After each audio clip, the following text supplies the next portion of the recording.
Hai, selamat datang di video ini. Perkenalkan, nama saya Kresna Bayu Permana, mahasiswa Ilmu Komunikasi Universitas Singapura Bangsa Karawang. Di sini saya akan menjelaskan sedikit tentang etnografi untuk memenuhi tugas mata kuliah New Media Society. Oke, langsung aja ke pembahasan ya. Definisi dari etnografi. Etnografi merupakan sebuah metode untuk mengungkapkan dan menganalisis presentasi diri yang digunakan oleh masyarakat secara digital dalam interaksi daring. Etnografi merupakan gabungan dari etnografi dan internet. Bisa disimpulkan juga kalau etnografi merupakan etnografi yang dilakukan secara virtual.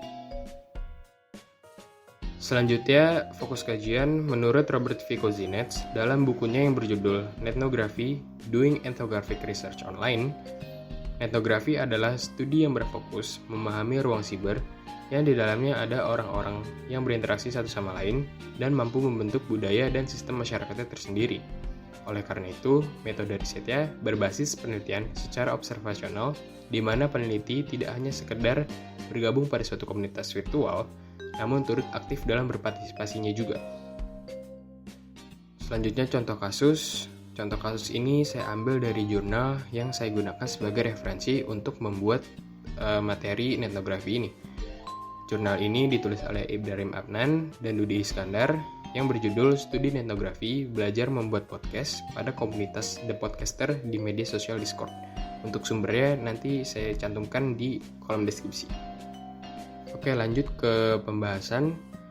Dari contoh kasus, podcast ini adalah audio yang bisa didengarkan di mana saja dan kapan saja. Podcast ini juga telah banyak digunakan oleh masyarakat di seluruh dunia untuk mendengarkan berita, ilmu pengetahuan, dan sharing tentang ilmu pengetahuan. Kelebihan dari podcast ini adalah dapat diulang. Ini merupakan keunggulan yang tidak dimiliki oleh radio. Kemunculan podcast ternyata mulai diminati audiens karena keunikan yang dimilikinya.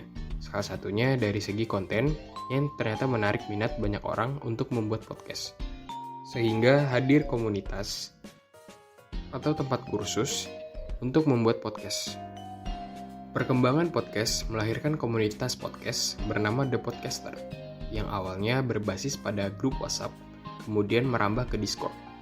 Discord sendiri merupakan sebuah platform komunikasi yang sebenarnya untuk keperluan atau kegiatan bermain game. Tetapi seiring berjalannya waktu, bertambahnya fitur-fitur yang diberikan oleh Discord perlahan menambah fungsinya, seperti dapat melakukan video call, group call, dan live streaming. The Podcaster sendiri terbentuk atau terlahir menjadi komunitas online karena anggotanya merupakan pembuat podcast atau pecinta podcast. The Podcaster dalam mewujudkan ambisinya, yaitu membuat podcast Indonesia berkembang, bekerja sama dengan Siberkreasi dan Kominfo, membuat kelas podcast Siberkreasi yang diikuti sekitar 1.000 orang setiap minggunya.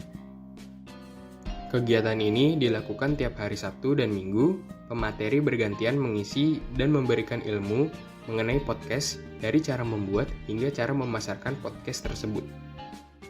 Dalam contoh kasus ini, peneliti telah melakukan partisipasi dalam kelas podcast dan juga melakukan observasi sesuai dengan cara riset dari etnografi ini, yaitu melakukan partisipasi dan melakukan riset secara observasional. Oke, sekian penjelasan etnografi dari saya. Mohon maaf jika kurang lengkap atau ada kesalahan dalam materi. Saran sangat-sangat saya apresiasi, bisa kalian tulis dalam komentar. Terima kasih sekali lagi atas waktunya untuk menonton video ini. Sekian, Kresna Bayu Permana. Goodbye.